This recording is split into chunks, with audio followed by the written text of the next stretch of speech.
Ну что, ребята, продолжаем слушать шепот Тульпы Лоры Палмер с Черного Вигома. А что нам остается делать? Постараться, постараемся разобраться, где мы. Мы уже в метавселенной или еще пока нет? Ёлы-палы. Ага, ну, вроде с этого места начинаем, откуда мы остановились. Всю воду из реки. Такая вот печальная история. К слову, Агафья вроде как дала комментарий в нескольких СМИ, я это увидел, что она не давала разрешения Андрею ночевать в этой избе и вообще в заповедник его не приглашала. Был один раз, когда она, в общем-то, дала ему разрешение и, в общем-то, ему выписали пропуск. То есть она его сама пригласила, но в этот раз, я так понимаю, Ну, фиг знает. А в этот раз, а как он может получить от нее разрешение? Да, у нее есть тоже сейчас космический телефон, спутники Илона Маска, Алена Маска, да, сейчас там летают якобы. Вот, ну а как он мог ей позвонить, что ли, получить разрешение, ну, или письмо написать, да, на бересте и там, я не знаю, засовать в бутылку и бросить где-нибудь в истоках Еринада там. Ну это же бред, да? Кстати, тема космоса с темой Лыковым изначально была связана, потому что когда журналисты пришли к ним, первым делом они спросили, а что как вы узнали, что человек летает в космос? А Карпин типа отвечает, а мы начали наблюдать это движение в 60-е годы. Хотя эти небесные колесницы огненные летали всю жизнь там и до сих пор летают. Никак это ни с кем не связано, ни с какими спутниками. Вот, но тема космоса плотно привязана к теме староверов, как тема гриппа, как и тема радиации. То есть все смешали в кучу. А теперь еще вот и тема блогеров связана с темой староверов. О чем дальше будет вести речь, уважаемый Владимир? такого разрешения она ему не давала. И, в общем-то, блогер Абовегат находился на территории заповедника без пропуска, без разрешения, соответственно, незаконно. И попал вот в такую вот щекотливую ситуацию. Возможно, кто-то ожидал, что я буду злорадствовать, говорить, я же вам говорил, посмотрите, ходит по чужим избам туда-сюда, теперь еще и Агафью Лыкову сжег. Вот это, конечно, подвиг. Но нет, я желаю Андрею максимально быстро и с минимальными потерями выйти из этой ситуации и сделать для себя определенные выводы, потому что как бы жареным запахло, и запахло не только для Андрея. Потому что можно, конечно, посмеяться, сказать, ой, Ну давайте вот прислушаемся к этому товарищу. Мне кажется, он говорит очень умные вещи, которые скорее всего, будут иметь место значимое.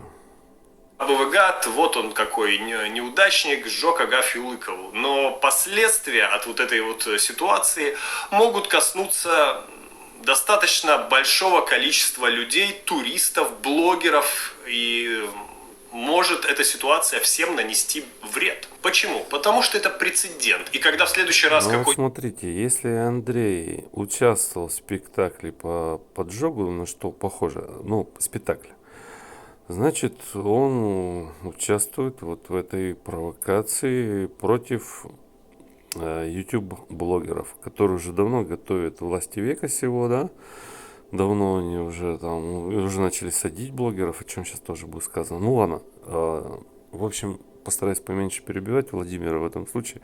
Он сам обо всем расскажет. Быть блогер, который, может быть, даже не замешан в подобных ситуациях, захочет получить пропуск в какой-нибудь заповедник, ему попросту откажут. Скажут, ага, это вы, блогеры, сжигаете нам здесь весь лес, всю тайгу сожгли, Агафью Лыкову сожгли, Угу, хрен вам, а не пропуск. Это в угу. лучшем случае. В худшем случае мы знаем, что у нас с блогерами теперь дела решаются быстро, что там далеко ходить. Хованский в тюрьме, Соколовский был в тюрьме. Вы скажете, но они заслужили туда-сюда. Ну, вот Андрей Мша в тюрьме, чуть ближе. Я думаю, Андрей Абовегат с ним знаком. И сидеть ему еще достаточно долго. Поэтому, мне кажется, вот подобных ситуаций надо вот максимально избегать, быть просто...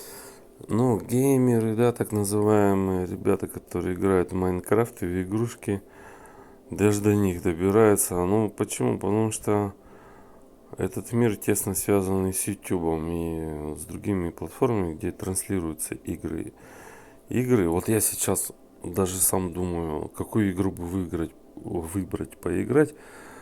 Но так, чтобы потянула она и для того, чтобы ее, ну, хотя бы не транслировать, а записывать. То есть я думаю одновременно об играх и о их трансляции на ваши экраны, да, то есть эти темы связаны.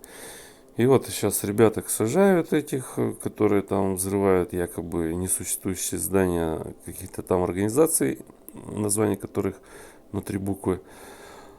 Вот, а при этом Рамзан Кадыров по телевидению нам представляется как миротворец, ученый и дагестанские ученые открыли дверь. Я не знаю, супер аккуратным, супер осторожным, тем более, если это касается каких-то медийных персон, таких как Агафья. Понятно, что там хорошие просмотры Ой, от смотрите, Владимир, какой умница, да? Медийная персона Агафья. В точку. шельница в лесу, я к ней пришел с историей, все дела, получаешь медийную известность еще и благодаря имени Агафьи. Это понятно, это я понимаю и даже в какой-то мере поддерживаю как единоразовую акцию. Но мы видим, что все закончилось печально. Ну, кто такие туристические блогеры? Те, кто сжигает отшельниц в лесу. СМИ сказала, все поверили, теперь так есть такое вот клише. И если вдруг понадобится кого-то наказать, на это можно будет ссылаться. Или если нужно будет... Ну, а журналисты, они приносят гибель, да, староверам в лесу. Помните, они принесли грипп. Как они? Они не болели гриппом, а грипп принесли. Так же, как сейчас вот. Типа, у вас его нет, но он у вас есть, хотя вы об этом не знаете. А мы-то больше вашего знаем, да. Вы угроза для всех обитателей Земли. Вы носитель. Тоже. А тема журналистов, убийц, да, она связана с темой блогеров-убийц. Блогеры, они же замещают теперь журналистов, не так ли, ребята? будет как-то ограничивать, ну, там, предположим, YouTube, что-нибудь там урезать или там запретить YouTube как сайт, например, такой вариант. Можно будет сказать, так эти блогеры, они же все вон, один сжигает Агафью Лыкову, другой там... Слушайте, может кто-то сказать, это привлечение? Да в нашем мире нет. В нашем мире нет. Если мальчика садят в тюрьму из-за...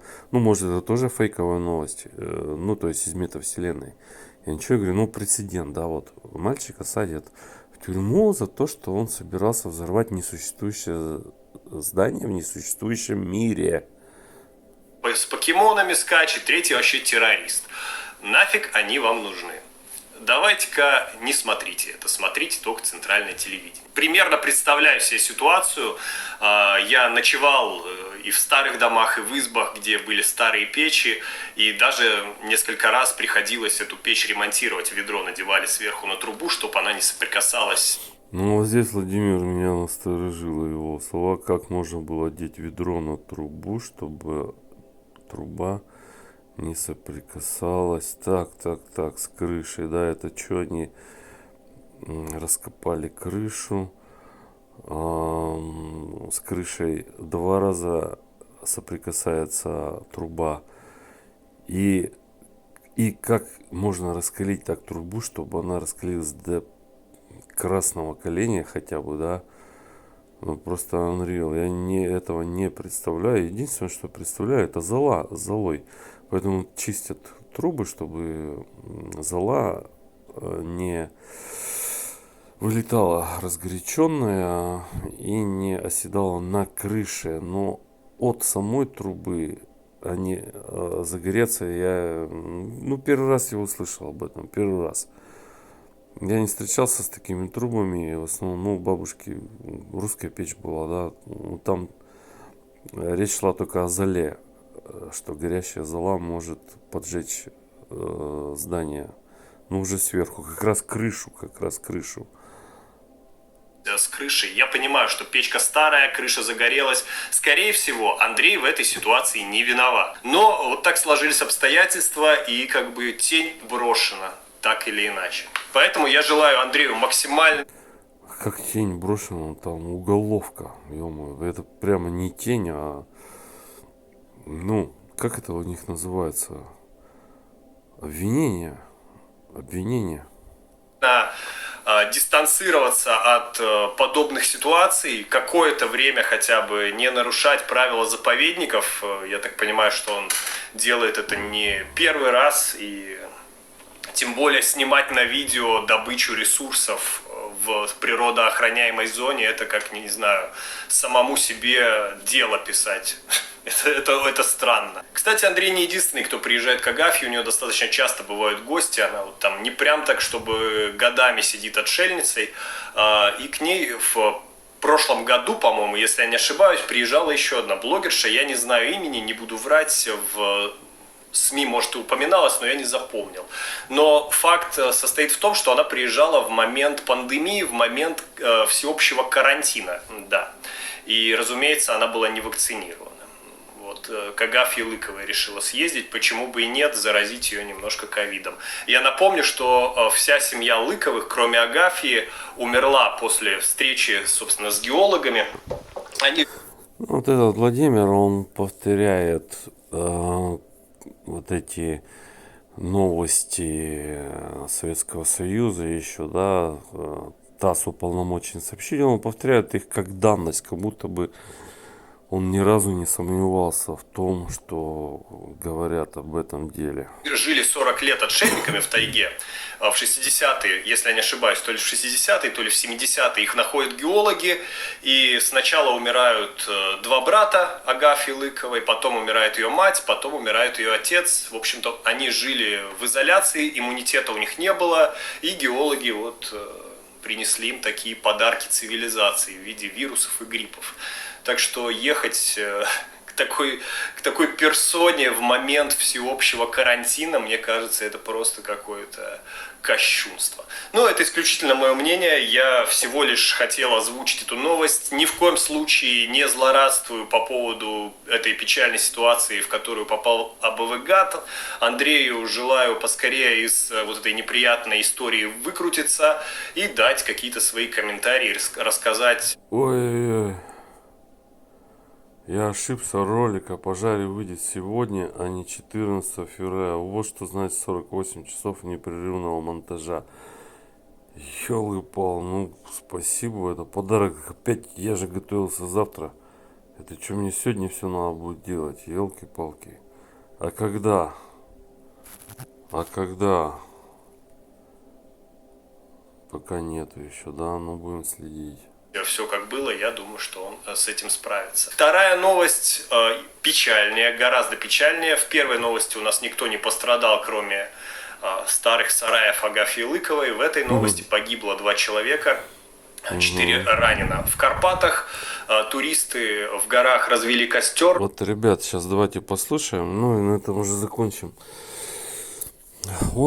Владимир тоже вещает такие, передает новости как данность, да, ни разу не сомневаясь, он даже подтверждая вот нелогичность того, что происходит, он подтверждает собственным опытом, как бы подчеркивает, что здесь все логично и вопросов у нас возникать не может. Но у меня тут возникли вопросы.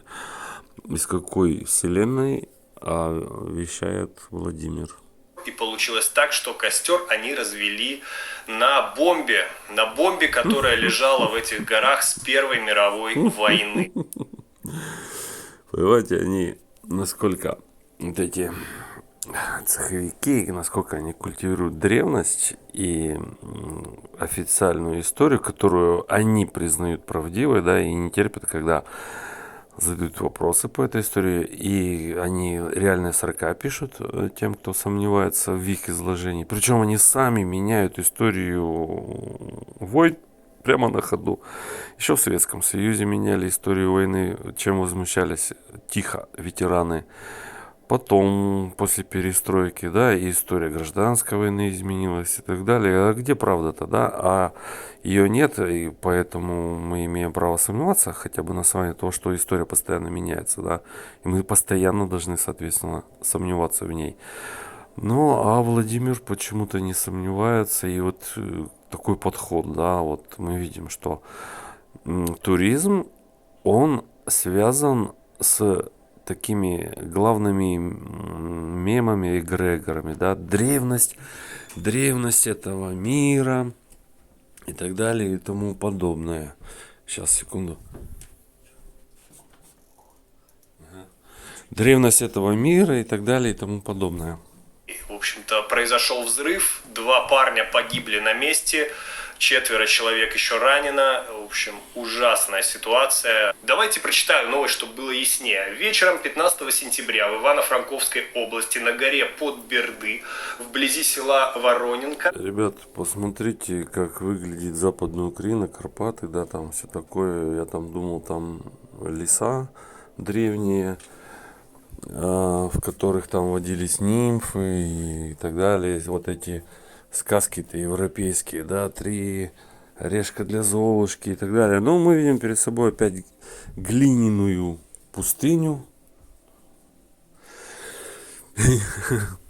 Отвалы из глины, да, какая-то лысая поверхность, по которой путешествуют туристы и разводят костер именно на бомбе. И что там был за костер, благодаря которому бомба сдетонировала. Я думал, детонация там производится взрывчатого вещества за счет какого-то электрического разряда от столкновения, да, который с землей происходит. А здесь именно от температуры. Какая-то температура, они что там, развели пионерский костер, что ли? Во время растопки туристами костра произошел взрыв. В результате 2 человек погибли, еще 4 пострадали. Вероятно, взорвалась бомба времен Первой мировой войны. Группа туристов состояла... То есть это не точно, а вероятно, да, именно Первой мировой. Вот важно подчеркнуть еще подревнее сделать нашу историю. Из 12 человек, 2 были детьми. Они сделали привал и развели костер, после чего произошел взрыв. Об этом сообщили спасатели. Погибшие были 82 и 95 годов рождения, 3 пострадавших в тяжелом состоянии. Около часа ночи спасатели начали сопровождение первого пострадавшего человека. Впоследствии забрали людей, которые не пострадали. Через 1,5 часа начали переносить на носилках одного тяжело раненого. 2 других пострадавших, а также 2 детей, находившихся в удовлетворительном состоянии, спасатели транспортировали. Но когда фигурируют дети в таких историях, то есть твое сомнение в истинности этой истории тебе же самому может показаться цинизмом. Это прием, я так считаю. Автомобилями повышенной проходимости к подножью горы. Инцидент произошел на месте, где пролегала линия боевых действий Брусиловский прорыв. Это достаточно известное событие, и там были тяжелые бои. А также линия обороны Арпада. Это уже во времена Второй мировой войны. В связи с чем на месте происшествия могли находиться взрывоопасные предметы, сказали в спецслужбе. В полиции сообщили, что на месте происшествия обнаружили выбоину, возникшую в результате взрыва, и обломки... Ну, где леса? Я не вижу лесов на этих древних горах. Металла с коррозией, похожие на обломки снаряда Все времен вырубили, как у Первой нас тут мировой говорят. войны. Ужасная история, но, к сожалению, Хрена такие себе, кто-то вещи рубил. периодически встречаются. Это На не первый днём и случай, о ночью котором рубил. я читаю и о котором я слышал. Даже самому приходилось участвовать в подобной ситуации. Я рассказывал Вот когда-то этот- давно на канале. Вот Сидели этот мы его вечером у рассказ костра. меня очень сильно насторожил. Вроде такой блогер за правду, да, такое это самое, вроде бы непредвзятое, но его рассказ дальше меня насторожил. И вот из какой он метавселенной. Пили чай, костер горит, вечер, разговариваем, начинаем расходиться по палаткам. И тут один из наших товарищей уже встает, движется в сторону своей палатки и спотыкается об какой-то корень, как мы тогда подумали. Прям вот 2 метра от костра отошел, споткнулся об корень, упал, растянулся, и мы смотрим, он начинает быстро убегать куда-то в лес. Смотрим, а это не корень, а стабилизатор. Это если ночью было, то странно, если это от костра далеко. Ну может он с фонариком, да. И как-то он определил, что это стабилизатор бомбы. Ну, подозрительно. И как он смог вывернуть ногой предмет, который долгое время лежал в грунте, в культурном слое, да. Ну, в общем, вопросов масса остается. от бомбы, которую он вытащил ногой из земли, и вот буквально в 2 метрах от костра торчит, ну, в общем, стабилизатор, вот этот пропеллер от бомбы. Мы разбегаемся в стороны, вызываем соответствующих удачно, да, людей, которые за это совпадение. Ну, отвечают. бывает. Приезжает мужик на джипе, Бывает и не выходит, такое, но ну, в общем-то, это был Земесардз, у нас тогда Ну, была такая подозрительно. организация, сейчас, по-моему, не знаю, есть или нет в стране. Вот, откапывает эту бомбу, говорит, ого, это музейный экспонат, тоже вот бомба Первой мировой войны. Там тоже проходил фронт и в ну Первую что, мировую откопали войну. же бомбу, ничего не случилось, а тут костер развели на бомбе. Но это надо, ну это надо настолько быть верующим, да, железно верующим, как Абу-Агад говорит в богатство и в туризм, и в древности истории, чтобы вот в это все верить. На той местности, где мы останавливались. И вот буквально 2 метра от костра лежала эта бомба. Разведимый костер, ну, на 2 метра левее, правее, возможно, мы бы оказались в такой же ситуации, и кто-нибудь пострадал. Да, возможно, Видел много может комментариев быть, под где-то этой новостью, когда-то что это не случайность, какую-то что бомбу это случайно не достал случайное ногой. разведение костра на бомбе Первой мировой войны, а что это подарок, так сказать, в Ну, кавычках, от черных копателей. То есть те люди, а которые вот они еще чем занимаются. Они ребят, которые ходят копаться в земле на глубину полштыка лопаты, объявляют черными, объявляют опасными и так далее. копают по войне, ищут различные там предметы. Есть легальные поисковики, которые ищут погибших там в Первой и во Второй мировой войне, какие-то предметы, которые они откапывают, сдают. Ну вот опять это разделение на легальных и нелегальных, а где эта черта проходит, а черт это знает, и потому что черти эти чертят эти черты, 4 черненьких чумазеньких чертенка, вот, черными чертилами чертеж, и хрен поймешь, кто прав, кто виноват. Вроде поначалу, я думаю, ну вот, блогер один нормально, вроде походник раскидает Абу-Агата как фейкомета, да, как участника постановки. Но нет, то же самое мы слышим, те же самые рассказы о древности, о проклятых черных копателях, о гриппе и так далее и тому подобное. Вот, ребят, ну в какой метавселенной находится Владимир Чайкин, судите сами. Ладно, на этом я заканчиваю. Сейчас будем готовиться встречать ролик об Агата.